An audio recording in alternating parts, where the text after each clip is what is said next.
Hello and welcome to another one of my videos. In this one I'm going to go through the Revoltech Wolverine. It's part of the Japanese Marvel Yamaguchi Revoltech line, which started with Deadpool and Spider-Man and Spider-Gwen. This time I'm going to go through Wolverine, which is standing right in front of you. So I've taken out everything that he comes with, so includes the stand, which I'm just going to put aside anyway because it's rubbish. Their stands are not very good. He's a fairly heavy figurine, and the stand base is just not heavy enough to be much use for it.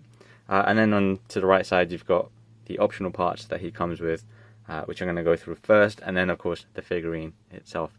So let's just go through the effect piece, which is the claw effect piece, and then that also comes with a ball joint which you can add on to it, and this plugs into the back of any other figurine. So Deadpool was the example they gave on the instruction leaflet. It can be used with Spider-Man and Spider-Gwen as well.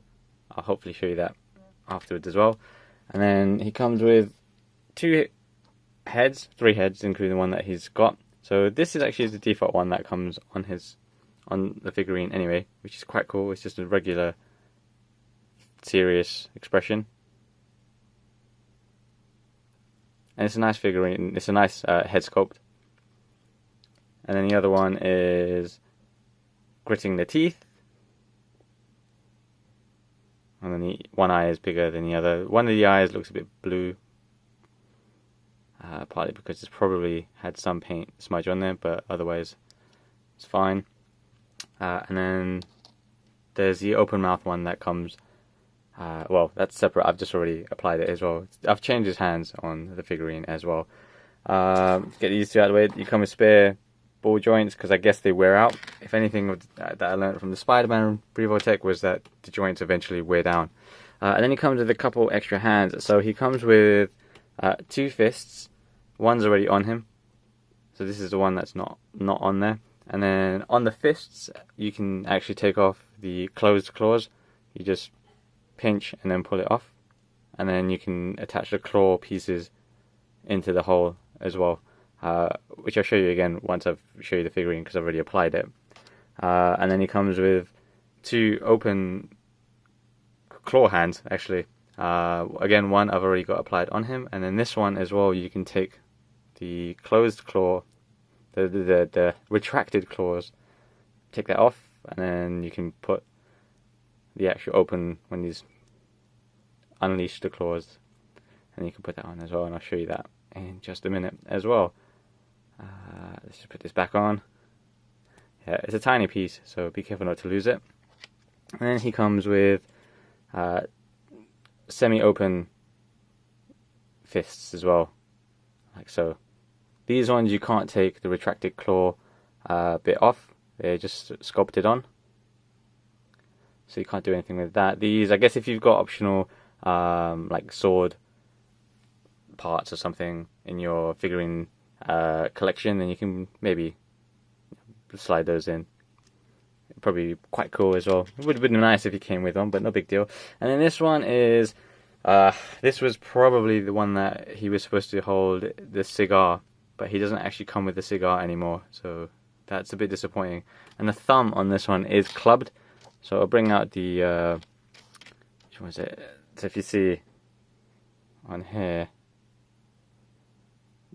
this one, the thumb kind of joined and sculpts in, whereas this one is just clubbed. There's nothing actually, there you go, it's a fat piece.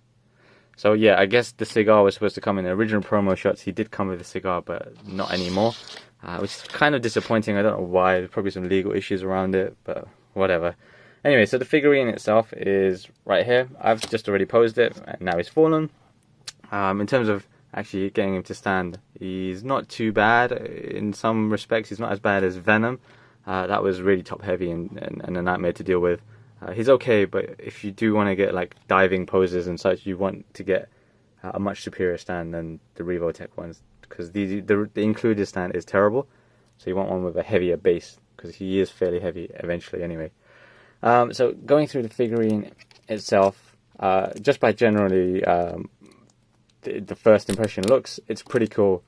You're not going to keep the Revoltech figurines in a normal standing position. He can stand a lot easier than Spider-Man, for example, and a lot easier than Venom. But you're not going to keep him like that. Even though he does look good, you're not going to really keep him like that. These are more for dynamic posing, which is what they really nail. So I'll get to that. Anyway, so with the actual figurine itself, it looks pretty good. His face is nice. The colors are good. It's a nice vibrant yellow. The blues are good. The sculpting is good on his veins for starters, and then of course the mask sculpting is nicely done as well. My only complaint is that sometimes I feel the shading or the lack of shading is a bit evident.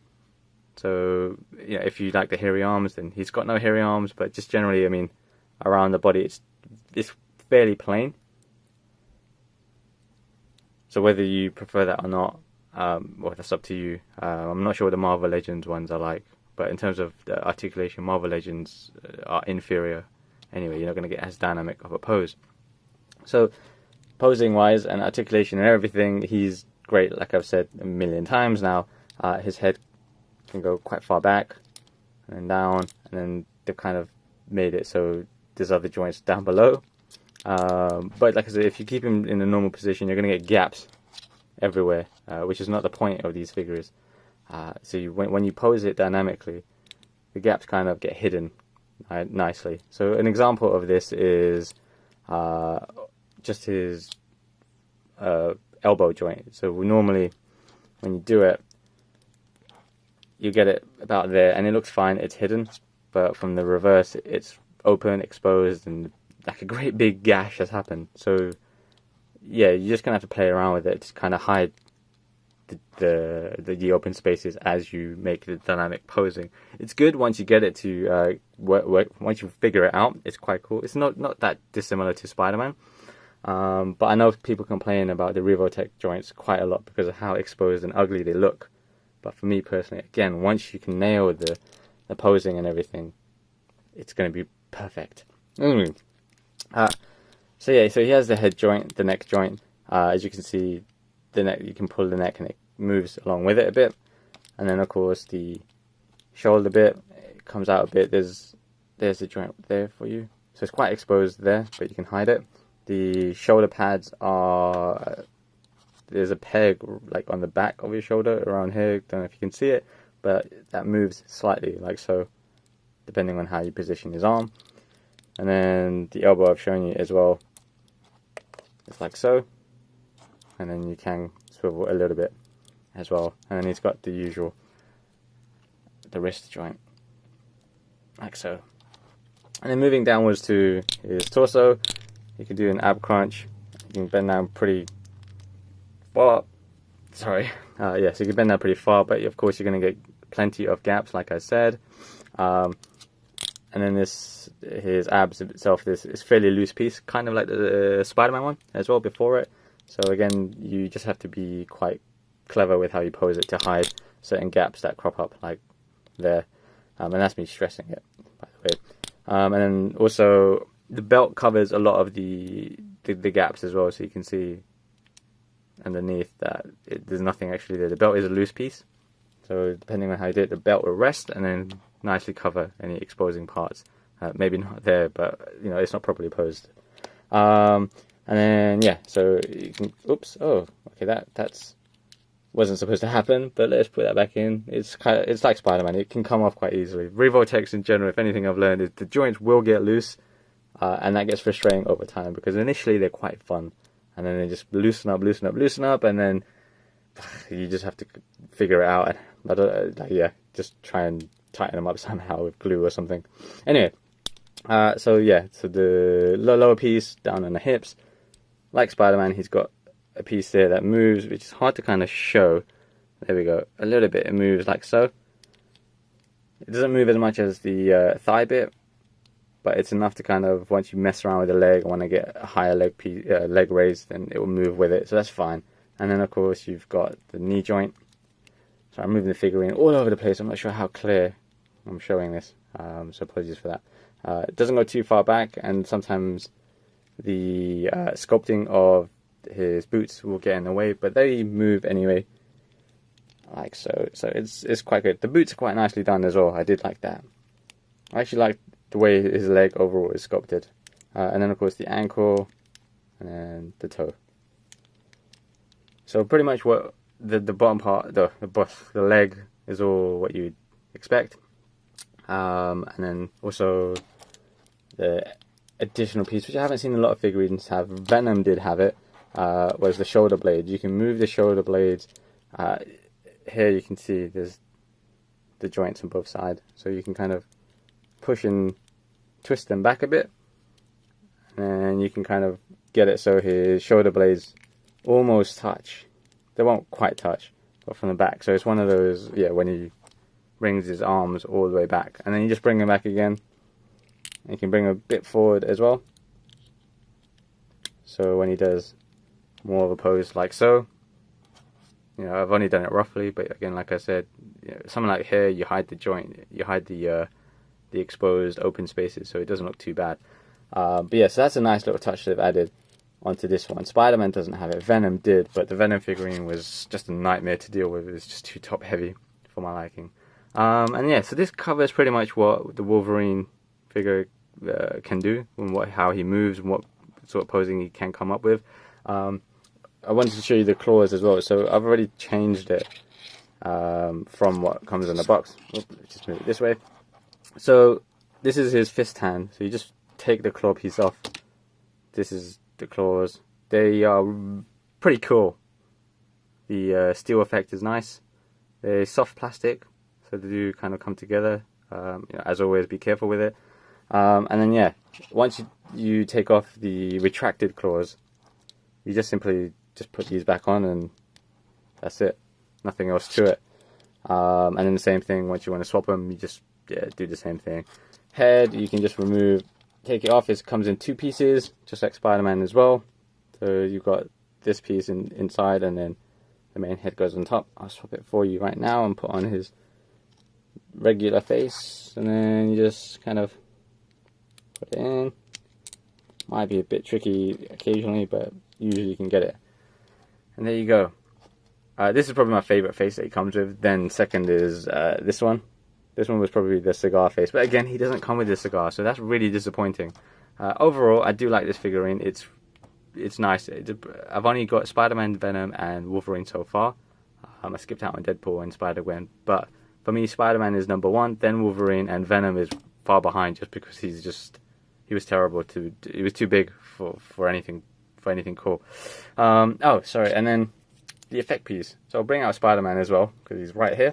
So with the effect piece, you don't necessarily need this bit already, but I've put it in, but you just put it into the back of the figurine. I'm not going to put it too tight. And then, yeah, you just kind of pose it, so yeah, he's been attacked, and the claw effect piece is what comes from it. In terms of height, by the way, glad to know that Spider-Man is indeed taller than the Wolverine. As you expect, that neither of them are standing properly straight. But there you go for height comparison, for those that are really into scale and such. So that's good to know. So yeah, overall, this Wolverine figure is quite cool. If you like the Revoltech line anyway, then I'm sure you probably got this pre-ordered or already have it. This is a slightly late look at the figurine. And the next one is going to be Magneto. And I forgot who else is after that. Captain America. That's the one that's after that. So far, the line has been quite cool. If you don't like the exposed joints, then that's just going to be normal for the whole line anyway. But I like the dynamic, sort of, really hyped comic book look that they're going for, that a lot of the other figurine manufacturers simply aren't doing. So because they've got the movie license, these guys have the comic license. So yeah, that's why I like these quite a lot. And I do recommend, if you are a Wolverine fan, definitely check it out. It shouldn't be too expensive, probably around 4,000 yen, 5,000 yen maybe. So give it a look. I think you'll like it, and might go well with your Marvel Legends line as well. So that said, thanks for watching. Check out my other videos where I have gone through this guy as well, Spider-Man here, and also the figure art Spider-Man. And then yeah, I'll carry on doing more videos. Next up will be, I will get Magneto, so I'll do one for him as well. So yeah, thanks for watching. Enjoy the rest of your day.